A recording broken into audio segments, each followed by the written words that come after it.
Hi, everyone. Welcome to the Small Cap Discoveries conference call. Today on our call, we have Jeffrey Hasham, the CEO of Redishred Capital. Redishred trades on the TSX Venture Exchange under the symbol KUT and on the OTC under RDCPF. The company is trading at 78 cents with roughly 79 million shares outstanding, or about a $62 million market cap. I'd now like to hand it over to Paul Andriola. Awesome. Thank you, Trevor. Great to have Jeffrey with us today. Redishred is a company that we've had on our sort of a watch list for a number of years, and I know a couple of our shareholders for sure are quite familiar with it. And I said a couple of our shareholders, a couple of our subscribers are familiar with the company. So I'm really happy that we can have you here, Jeffrey, to give us a good summary on the business, and we'll catch up with some questions as well. Wonderful. Thank you very much. Glad to be here and participate in this. I think Zoom is a wonderful thing because it does allow me to get out to more of our shareholders more often, and so that's been, I think, one of the good things that's come out of this for sure. And while we're doing this, I'm going to share my screen just so that way what I'd like to be able to do is do a little bit of an overview of the company. So bear with me while I get my act together here, and it will just take one moment and we'll be able to proceed. So obviously, first and foremost, and I can't take credit for this, I got to say we have the best ticker symbol on the TSXV. KUT is the most appropriate ticker for a company that's in the shredding business. So again, I can't take credit for that, but somehow we did get the best ticker symbol out there. What I would like to do is to start is I'm going to do an overview of our company and our strategy, and talk to you about where the business is, where it's going, because there's some changes that have been made recently over the last couple of years that we're really excited about. Talk a little bit about the performance and obviously just coming out of this pandemic. We're still in the pandemic, but there's a good light ahead of us. You know, the resiliency that the business has shown, and then of course would love to open it up to the Q&A, which is the most important part. But let me start here. Redishred Capital Corp owns the brand ProShred, but it doesn't just own the brand ProShred, and ProShred is the largest brand in our portfolio. It deals with the shredding of paper and hard drives on this truck that you can see here. That truck in particular can actually shred 7,000 pounds of paper in an hour, and it's all done on site, and the paper is shot into the back and commingled. So when you think of that movie Argo where they were putting the strips together, that's not going to happen with our paper. We also have a secondary shredder, which is a hard drive shredder on this particular truck, and more of our fleet have this hybrid opportunity where we can also shred hard drives en route at medium volumes. We do have dedicated trucks to hard drives as well in cities like New York or Washington, D.C., San Francisco, where you have larger opportunities for the hard drives. That being said, that business of ProShred is shredding at your door. We don't leave until the shredding is done, and we target small and medium-sized enterprise. So that's, I think, one important piece. It's our largest brand. We have two other brands that we've really, one we started greenfield and then through acquisition bought our largest opportunity location, and then the other one we obtained through acquisition. So I'll talk about the first, which is SecuriCycle. It's an e-waste business located right here in Kansas City. That e-waste business essentially takes electronics, computers, old computers, iPads, brings them to a facility. We sort, refurb, and resell. What we cannot refurb and resell in the secondary and tertiary markets, we recycle and, of course, get paid for that. So that business has done reasonably well in Kansas City. It's about $1 million a year. And we're now marketing throughout the Midwest where we can bring equipment back into the Kansas market, which is great. So that's a regional play. Eventually, it could become regional in other centers, but we're continuing to focus out of Kansas. The other business that we started in Charlotte is called ProScan. We actually had a franchisee that started that business a number of years ago in Springfield, Massachusetts, and they got up to almost $1 million a year in business, and we just bought that business. Really good platform. They service all kinds of customers, government, commercial, and basically what that business does is take documents that are archived in physical format. We get them archived in digital format by scanning, indexing, making it searchable, hosting sometimes as well. And it's a great tie-in because it takes information security from cradle, where it's made, to grave, where we shred.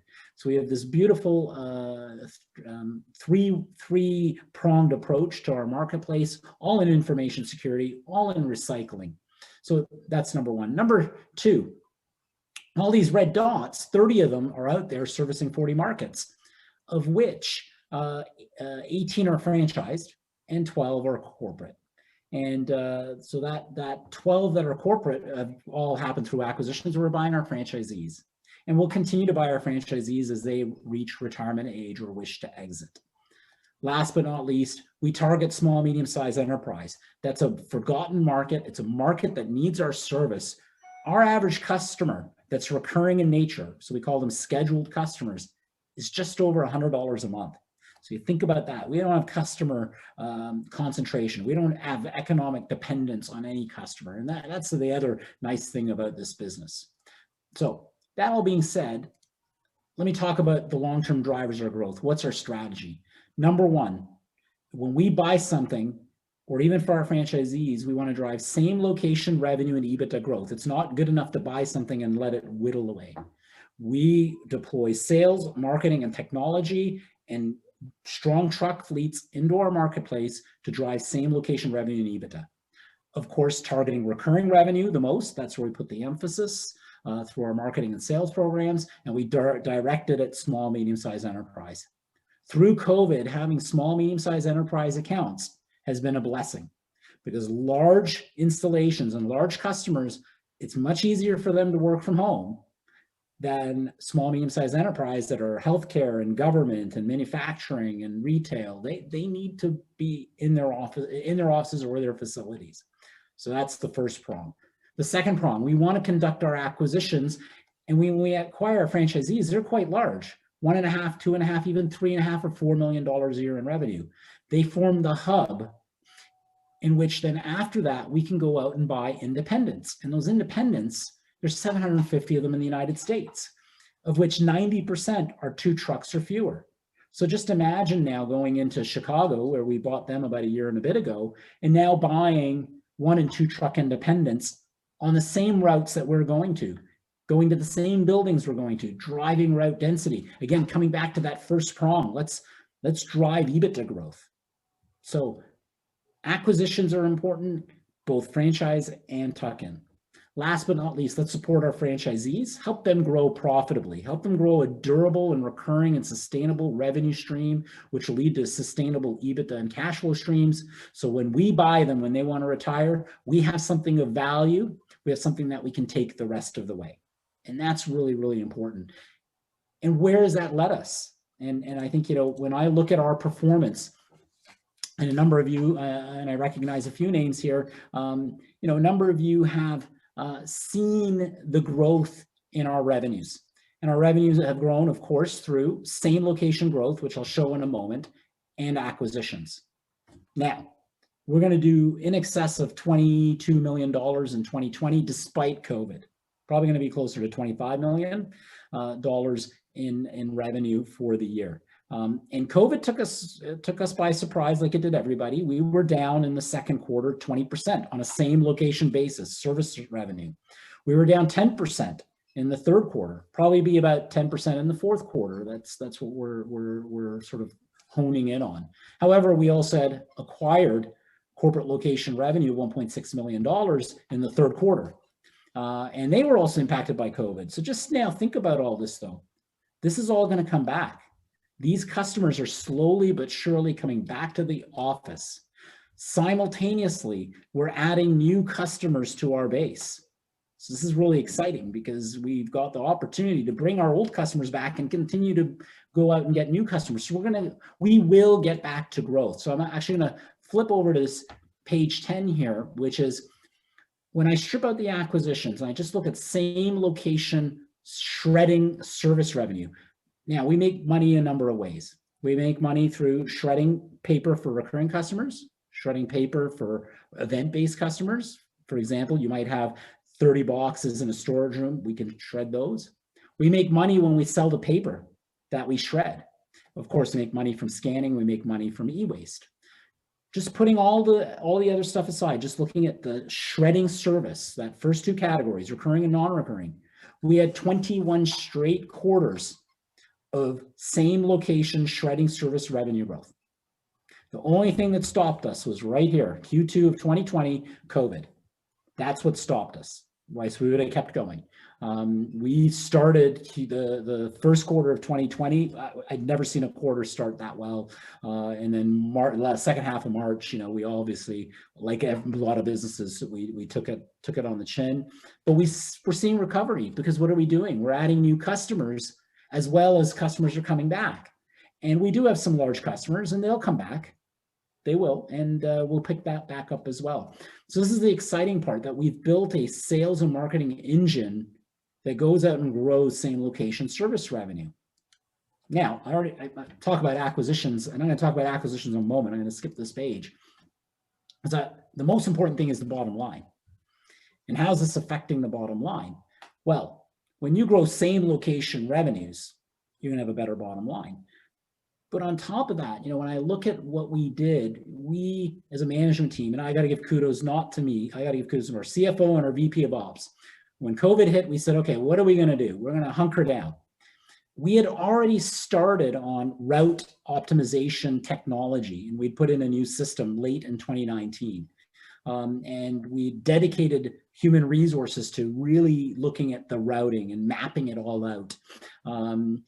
So as our revenues fell and routes started to crumble, we need to put routes together better. And that's what they did. Not only when they were crumbling, because COVID was taking away customer base, but as we rebuilt them when customers started to come back. So yes, we saw a number of factors hit us in late 2019 and of course 2020 with COVID.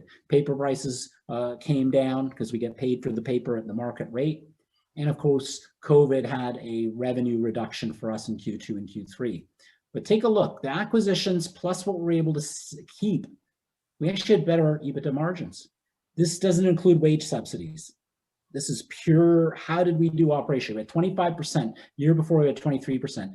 The routing optimization is working. We furloughed some employees. That was hard, but we did. Thankfully, most of them are back because the business is growing again as we add new business. And really now, what are we focused on? We're focused on retention of drivers, retention of customers, adding new customers, routing better. When you route better, you have a happier driver, by the way, so that's always good. So when I come to this slide right here, talking about the bottom line, we did not include government subsidies in our EBITDA. We had 2.2 cents per share in government subsidies year to date. That's $1.7 million, not included in EBITDA. We still had almost 6 cents per share in EBITDA in year to date Q3. And we still had 1.2 cents per share in dilution from the private placement we did a year ago. And we were supposed to use that money for Springfield in April of 2020, which we bought on December 31st of 2020. So with that being said, let me come to one more thing. When you add acquisitions, you get operating leverage.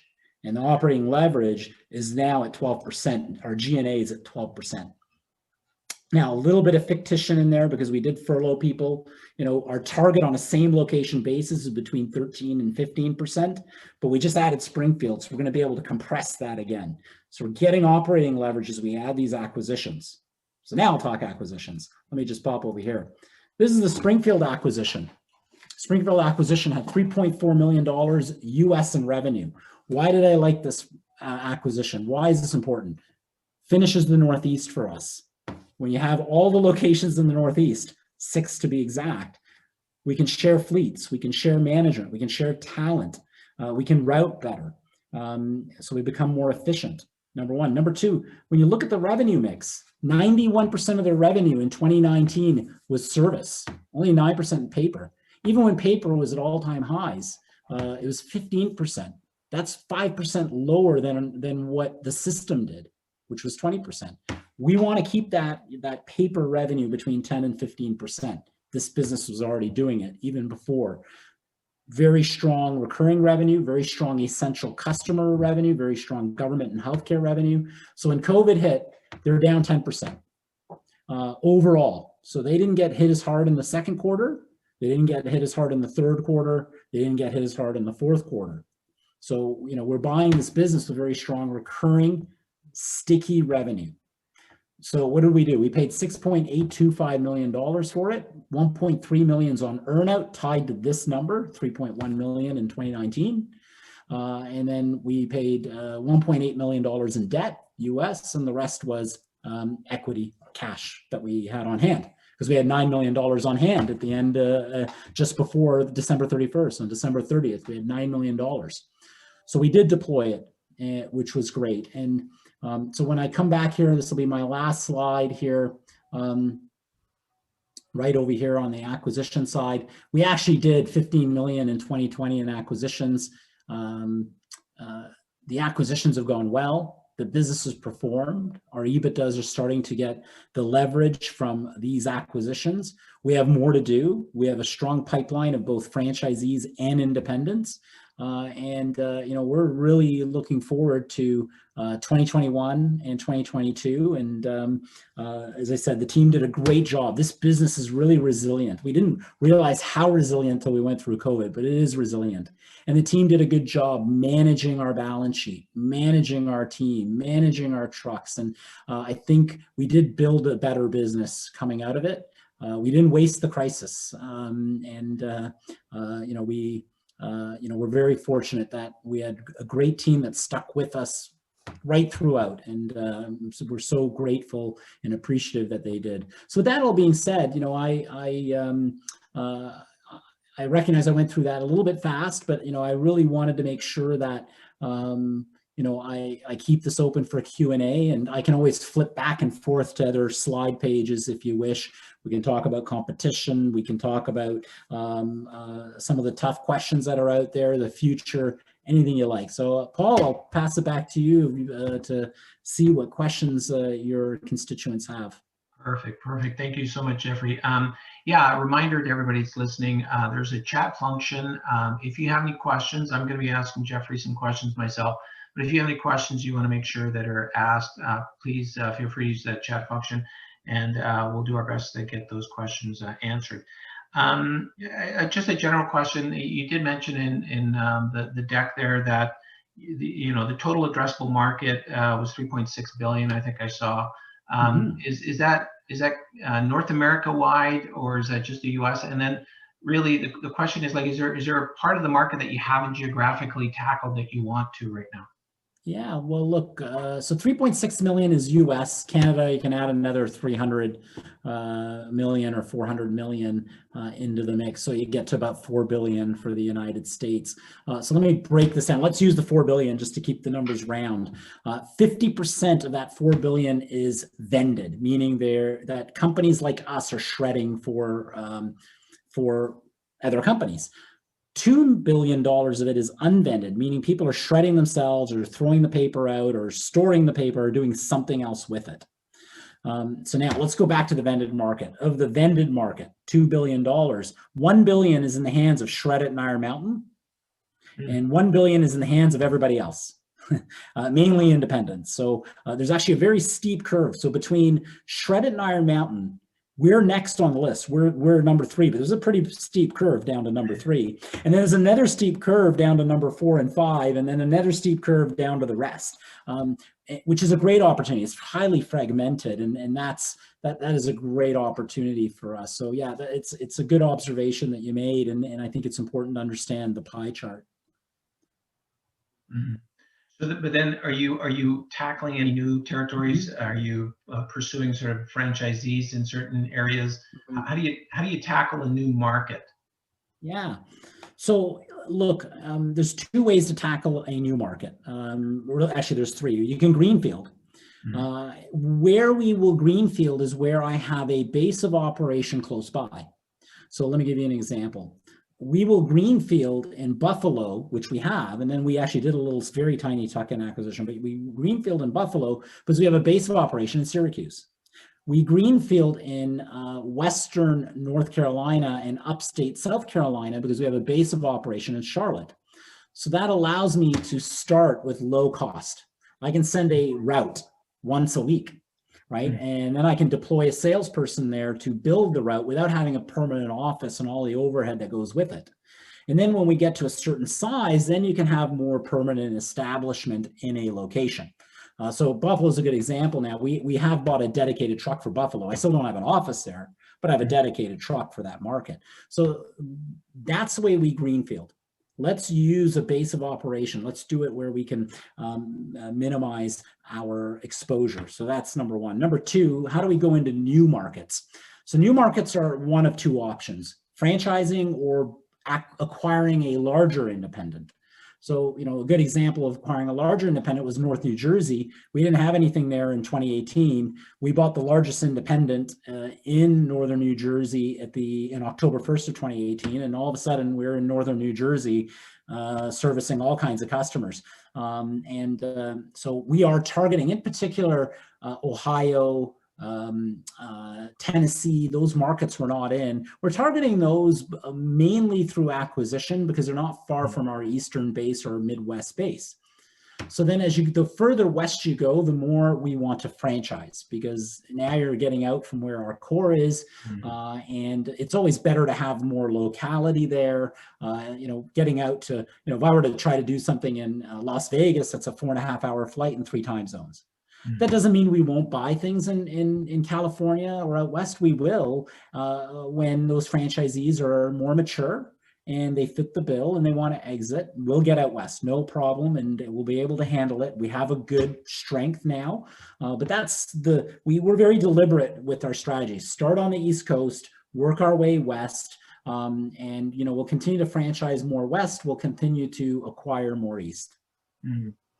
On that note, let's say I wanted to you know, establish a franchise. What does it look like to somebody that wants to purchase a franchise in the territory?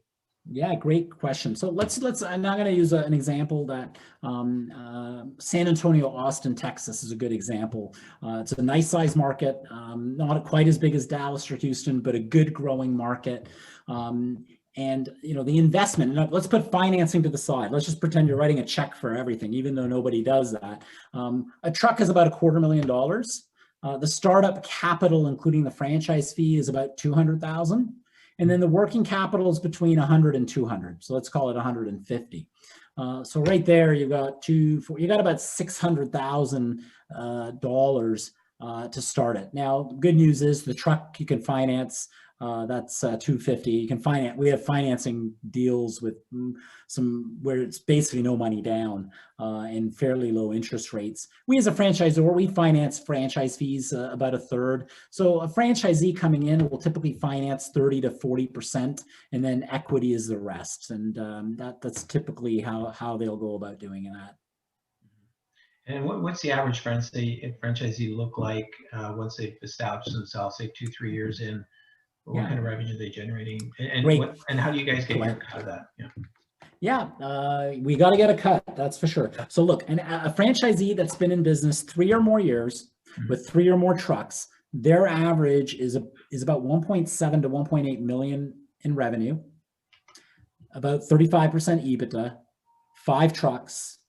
So nice business, right? So it's a very nice business. Now, usually, you know, to get to that level, I say 3 years or more, 3 or more trucks.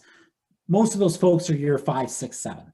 Okay, but even in year 3 with 3 or more trucks, they're making money. They're making $1 million, $1.1 million, $1.2 million, 30% EBITDA. They're still doing quite well, which is great. What's our cut? We take a royalty.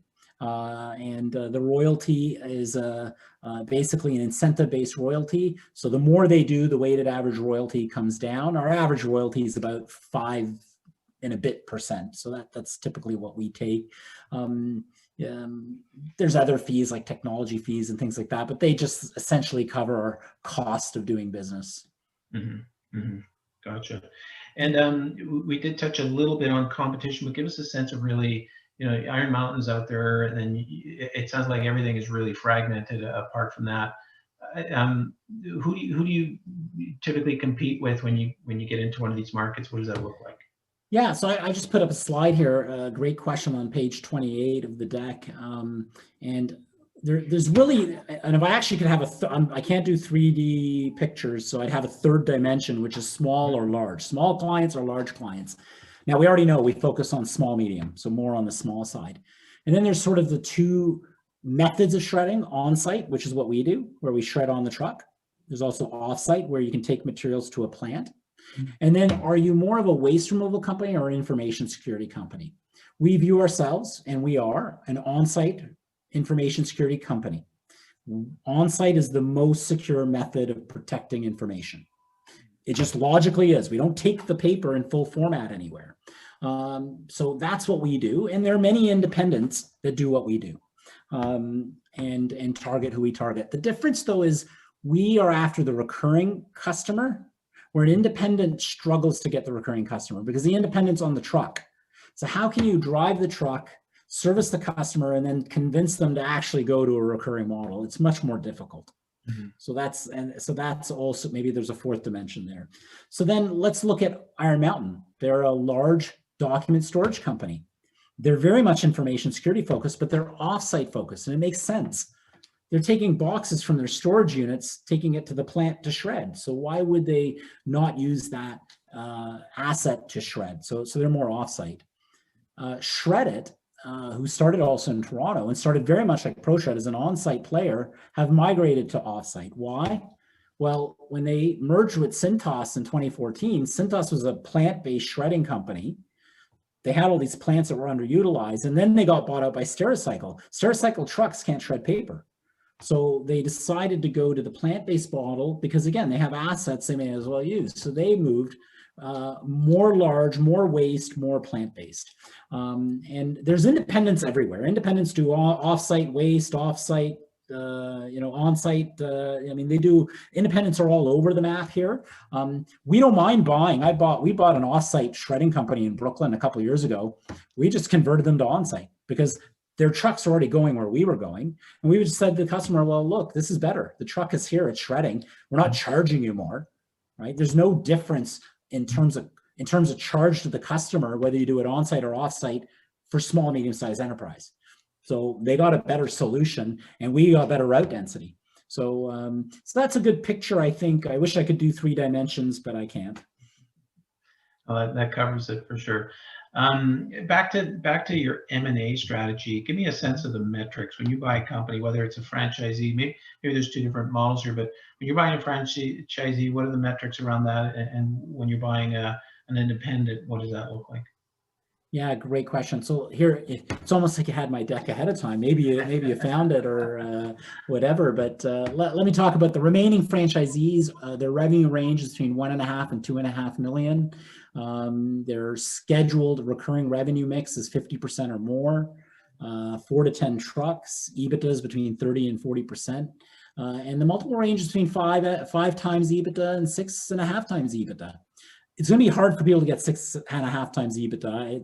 That we gave to Chicago because they checked every box. They were the biggest, the most recurring revenue. They had an in-house mechanic taking care of their trucks. They had in-place management. They checked. It was beautiful. Most of our deals for our larger franchises have been closer to 6 multiple of EBITDA. You're getting 5, 6, 7, 8 trucks. Springfield was close to 6 EBITDA, which was great. And again, you saw the numbers that I showed you. So that's on the franchise side. And I have a formula, and I share the formula with my franchisees.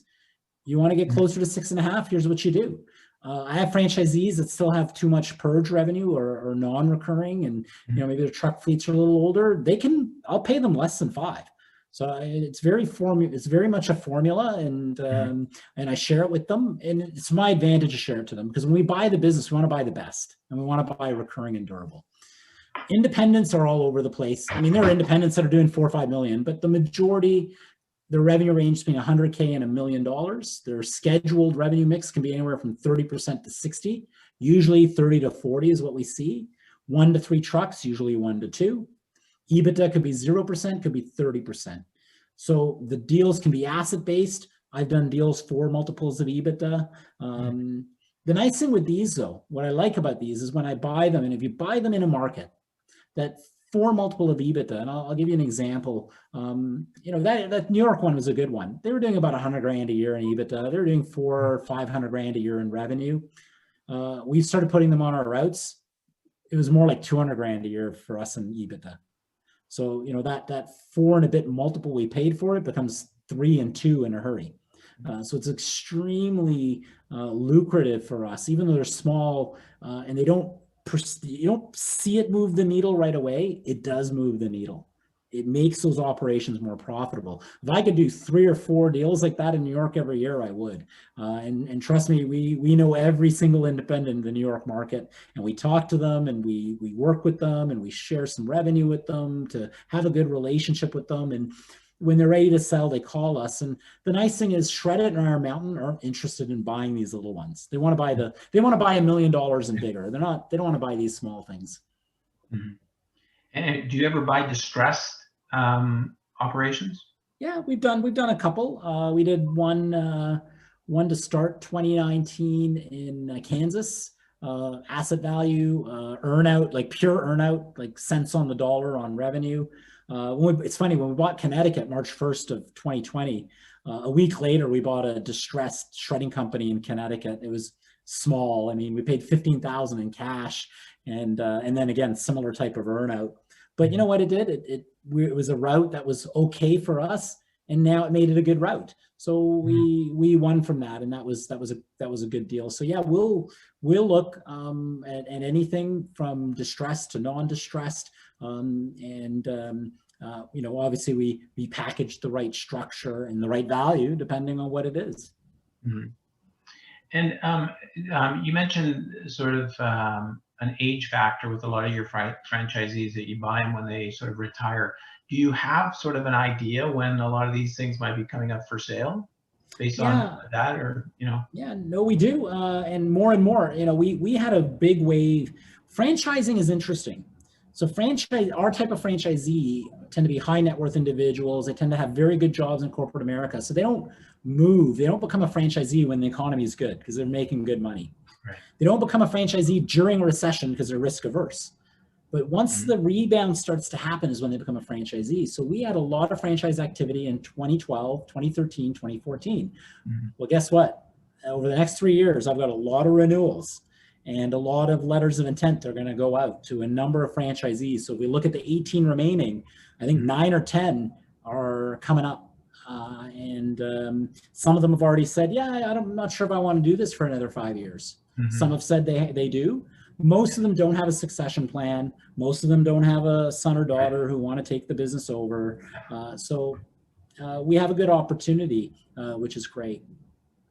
I find it very interesting because a lot of companies that we've looked at that involve M&A, especially, they go into industries where there's succession issues. You guys sort of have a built-in plan for that. That's pretty unique. I haven't really seen that out there very often. So it's pretty cool. What else? Let's talk about.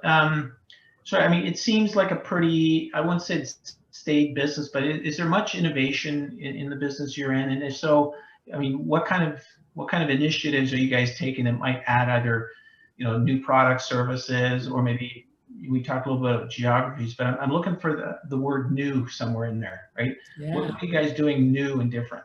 Yeah, well, and that's a great question. So I think the first thing is that we're diversifying.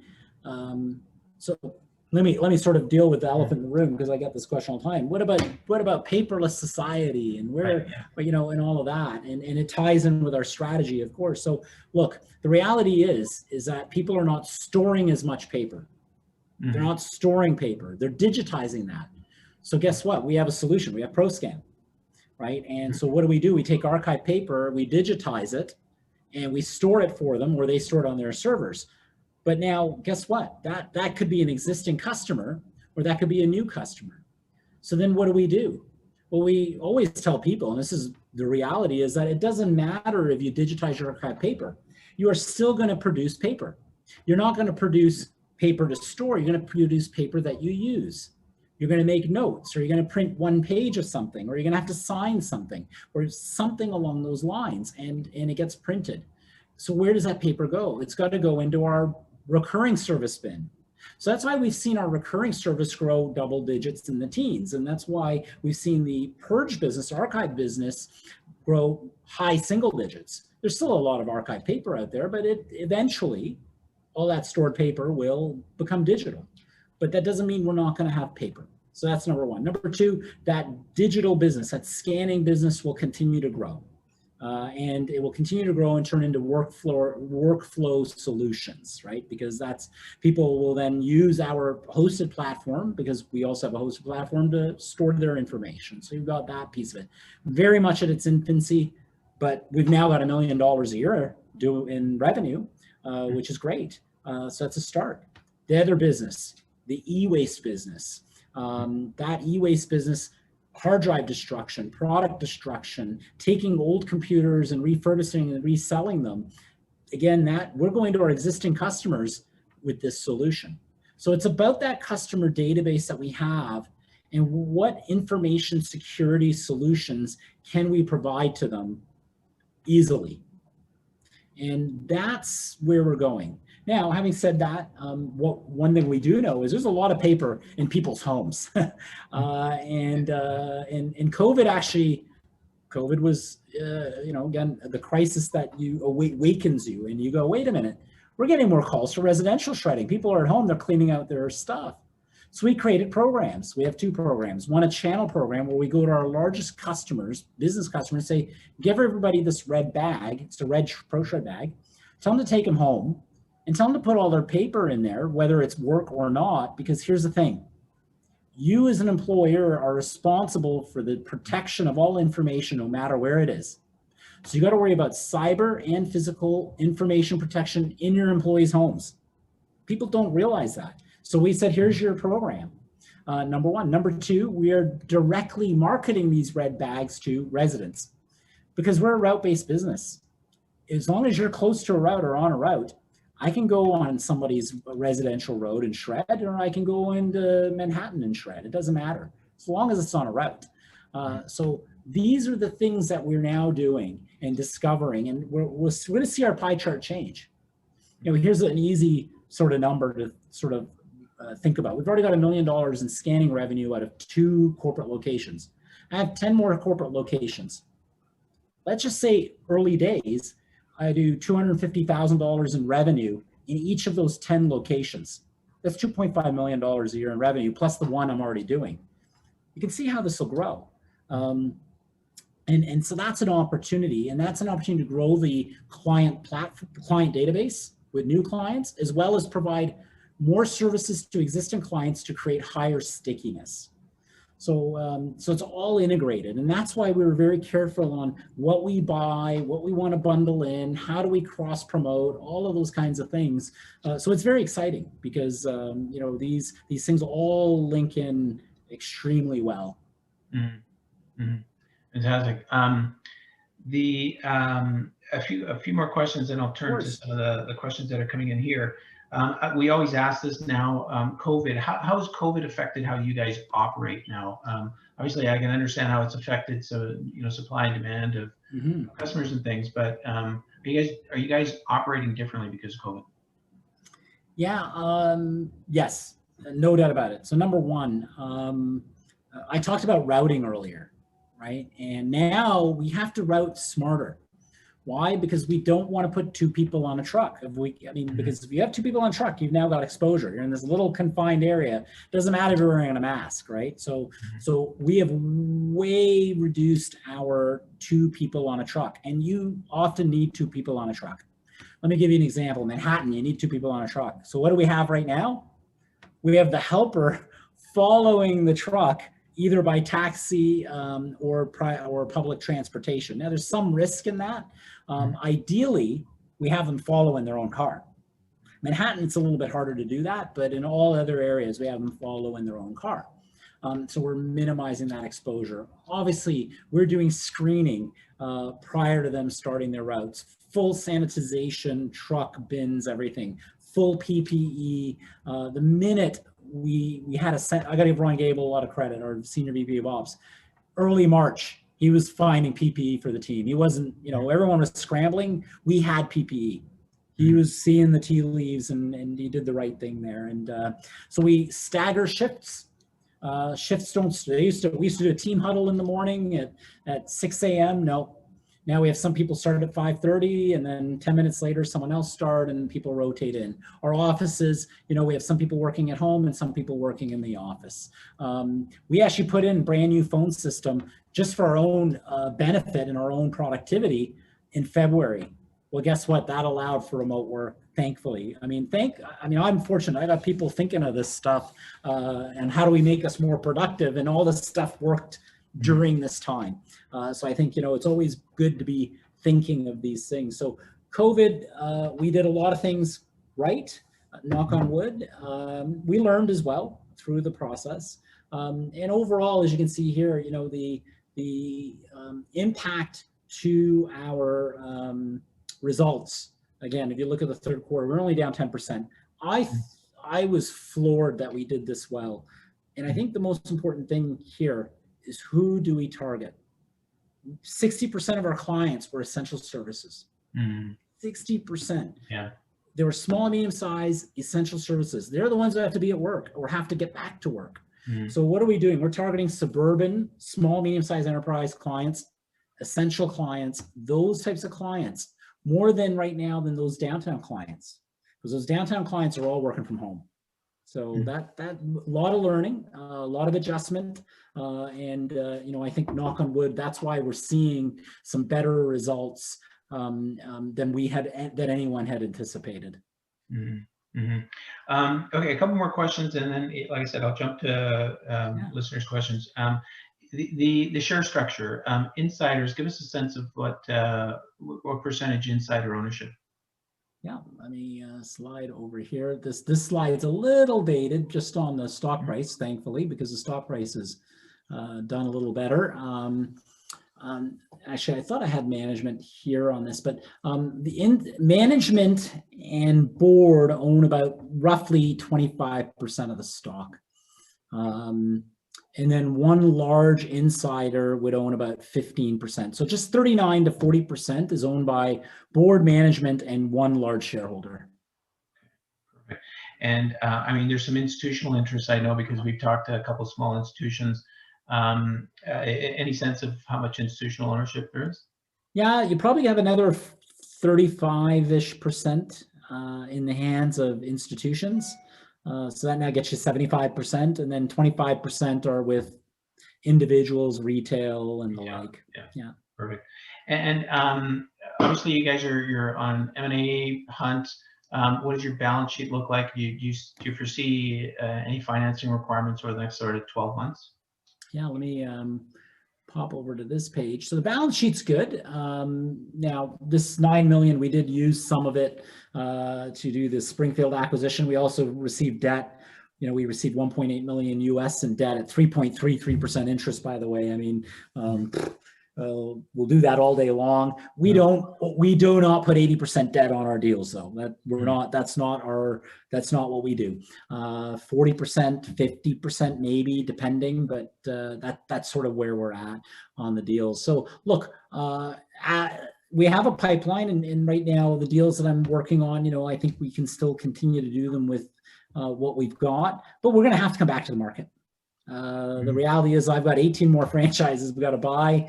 I've got all kinds of independents that are out there that we're going to want to buy, and we're going to have to come back to the market and do another raise. And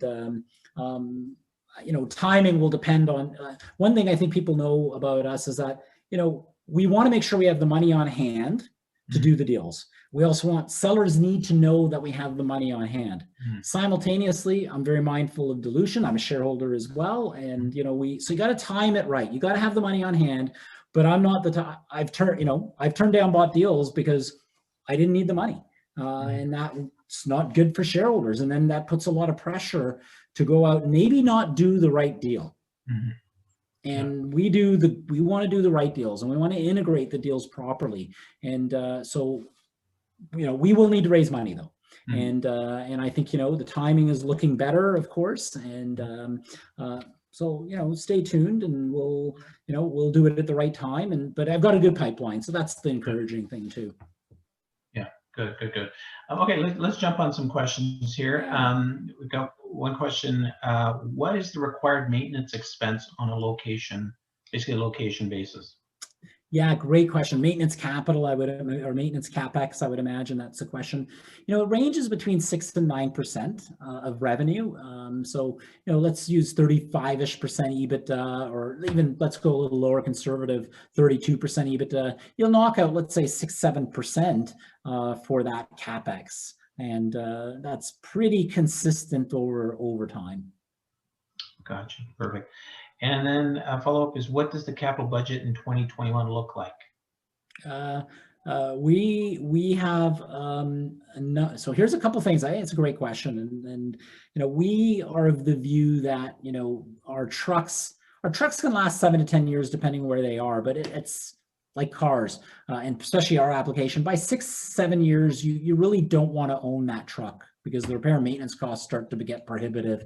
The downtime becomes more. So we're right now trading in older trucks and getting new trucks, which is great. And in some cases, in many cases, we have equity on those trucks. So then we can reduce the capex outlay on those and reduce the financing on those.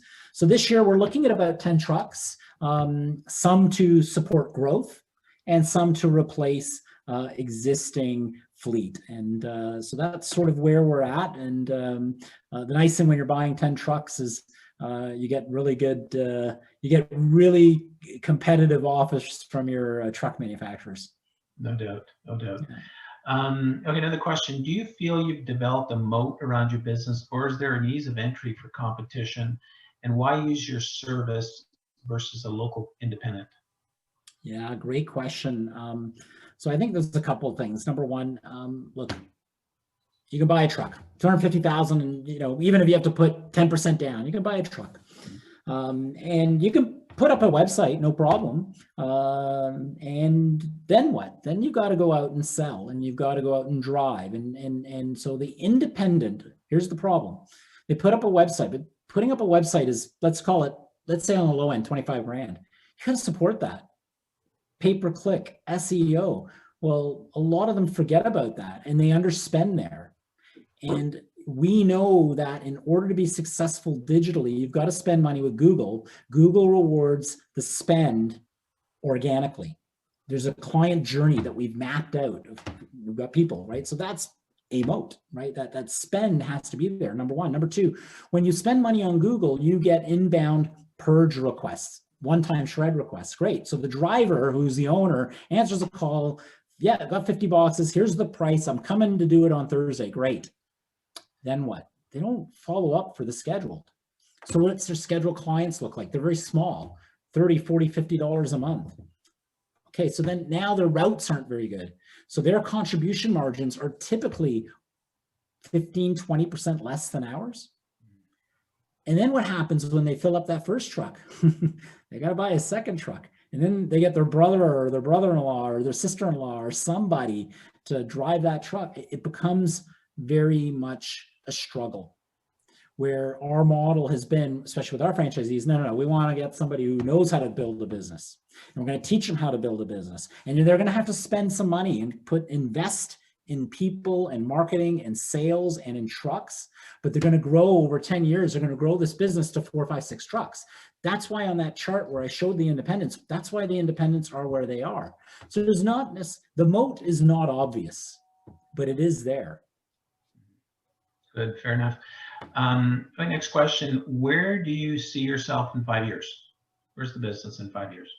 Yeah, so great question again. So here's the beautiful thing. I've got 18 more franchisees to buy.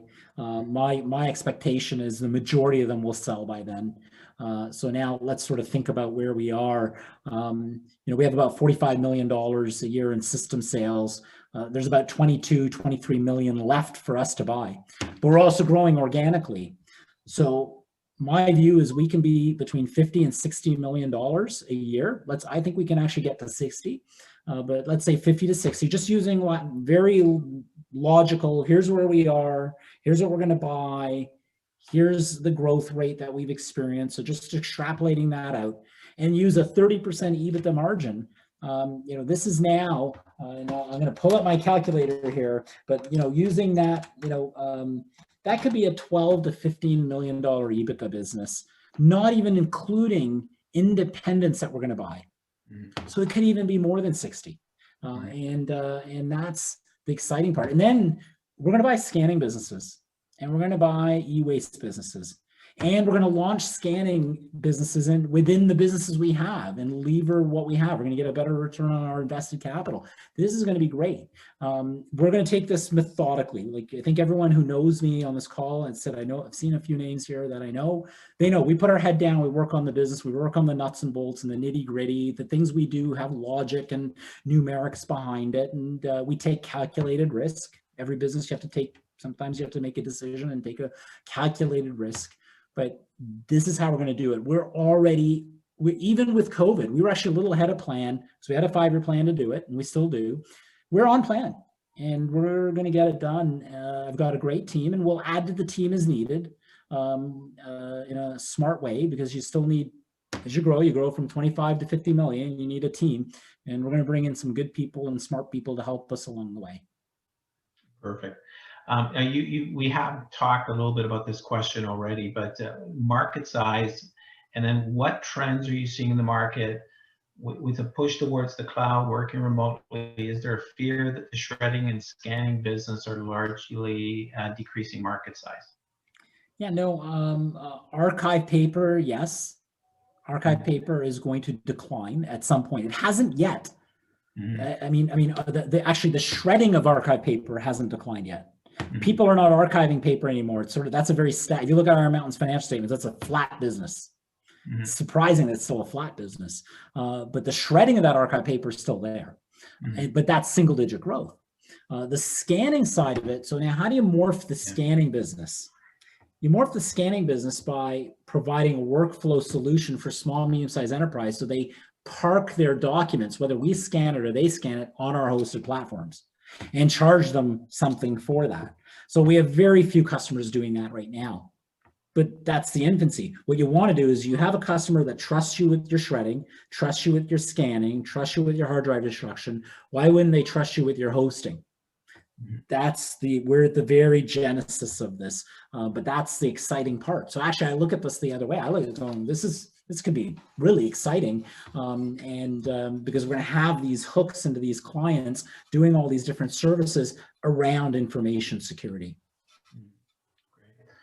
Have you projected the positive or negative CAGR for the paper shred business coming out of COVID? I haven't projected the CAGR. What I have projected is we will recommence our growth patterns. So I'm going to come back here. This is going to turn again. Our same location revenue is going to get back into that high single digits, is my prediction, all things being equal. Why is that? I mean, there has to be logic to it. So number one, Q2 you saw last year was pretty bad. So we're going to naturally just get that maybe easy comp, number one. Number two, we've been booking new business all the way along. In fact, in January, we had one of our best booking months, which is great. We actually had great booking months throughout the latter part of 2020. We're adding new customers. And then on top of that, our existing customers are going to come back to work and require the service. Maybe they don't require as much. Maybe they go hybrid. That's okay. We're still in there, and they're going to come back.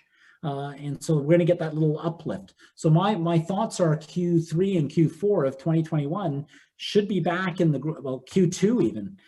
We should be back in growth mode and continue that growth mode into the future. And so we're pretty excited about that. Remember, this is also one of our selling mechanisms. Is this a shred all and recycle all program? do not put any piece of paper in the garbage. It goes in our bin, it's secured, and it's recycled. And that's a big movement out there for us to capture more and more paper and continue to charge that $100 or $110 per customer per month. Mm-hmm. Great. And then what level of debt are you guys comfortable with? Yeah, you know, on our deals, we're you know, it's interesting because right now, 30 to 40 seems to be where we're comfortable. And why have we made, you know, we were doing 40 to 50 before COVID. Now we're sort of, oh, yeah, let's do 30 to 40 because there's still a little unknown. What we've done on the deals post COVID is more earnout. Earnout is tied to 2019 numbers. So we at least know we've got that. Any growth, of course, is ours, which is good. So we've restructured these, and banks look at earnouts as debt. I look at earnout as risk management. You know, we have $1.3 million on the Springfield deal, and earnout 1.8 in debt. And look, I want to pay the earnout. Don't get me wrong. I want to blow it out of the water. Be more than happy to pay the 1.3 million, and that's over 3 years. So it isn't just a 1-year deal. It's over 3 years. So our deals are structured a little bit more like that, which means that debt component with the bank has naturally come down, and that's okay. We'll assess the environment quarterly, see where we are, and then again, make a calculated decision. Gotcha. Fantastic. And then the last question we'll take from the listeners here. I guess it's around pipeline. Can you get a sense of how long it takes to find potential deals and close on them? And then apart from retirement, are there other key triggers that help you guys find deals? Yeah, wonderful questions. Thank you for that. So look, number one, in franchisees, as you said, we've got it's there, we know it, it's easy. It's not, nothing's easy, but you sort of know how to manage and deal with that. Independents take time. I've been doing M&A in this space for a long time, getting to know all of the independents. The smaller ones get forgotten by our larger competitors. I've gotten to know them. I'll give you an example. There's a company called Shredcon, or was a company called Shredcon. Met them in 2010. We wanted to buy them in 2012. They were like, not sure. I said, don't worry. I said, look, you know, you're in some areas we don't go to. Let me sub out some work to you. Why don't you sub out some work to us? We got to know them. And guess what? In 2018, they're like, yeah, we want to sell. And we bought them. They didn't even market it to anybody. We have these relationships across the country because we sub out, we have some regional national accounts, and we sub out work to our target market. Who are we targeting? We don't go to the nationals or the regionals. We go to those 1 and 2 truck operators, but we go to the good ones, the ones that we really want to buy. So that's how we've developed our M&A market. The pipeline is now pretty good on both the franchise and independent side. What are other triggers? Paper prices. When paper prices are low, and I said this when paper prices dropped, and I'll go actually to this slide here. When paper prices dropped last year, I'm like, okay, wait, this is an opportunity. Independents are going to start to want to sell because they're living off the paper, especially if you're a smaller independent. Then what happened? COVID hit. And then what happened? The government bailed them out with Paycheck Protection Program money. No problem.